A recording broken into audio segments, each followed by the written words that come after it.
যাচ্ছে, এটা আইস জমে এরকম হয়ে গেছে, মানে পুরো জমে বসে আছে। তার ये जो वाटर क्रॉसिंग बहुत ही खराब है।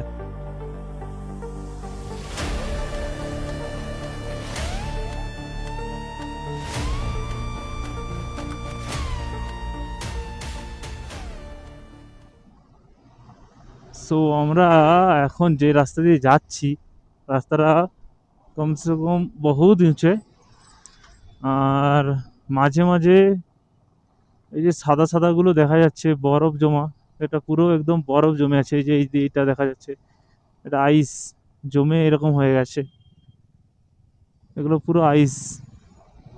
আর পুরো রাস্তাটায় বৃষ্টি হয়েছিল মনে হচ্ছে, পুরো রাস্তাটা ভেজা রাস্তা।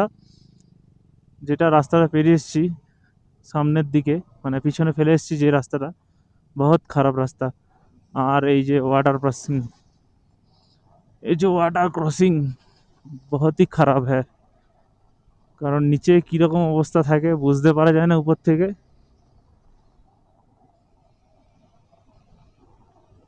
কিন্তু সবশেষে জায়গার ভিউ দেখে মন ভালো হয়ে যায়।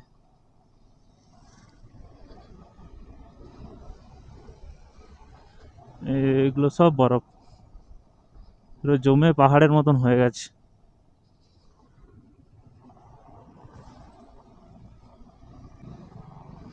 সামনে যে পুরো এই সাদা রঙের যেটা দেখা যাচ্ছে, এই উপর থেকে নেমে এসছে, পুরোটাই বরফের চান। পাহাড়ের মাঝখানে পুরো জমে বসে আছে, তারই বরফ গড়া জল নিচে নামছে। আর এইগুলোই হচ্ছে যে খতরনাক ওয়াটার ক্রসিং। এই ওয়াটার ক্রসিং গুলো খতরনাক, যখন জল বেশি বেশি থাকবে। আর এইগুলো এখানে তো বারবারই দেখা মিলে। ওই সেই উপর থেকে একদম জঘন্য কাদা রাস্তা, আমাদের বাইকার্সরা সব একটা একটা করে নেমে এসছে। এত বৃষ্টি হচ্ছিল উপর দিকটা কাদা রাস্তায় ক্যামেরা চালু করতে পারিনি। আর এদিকে নিচে আমরা ঠিক কাছাকাছি জজিলা পাসের কাছে পৌঁছে গেছি।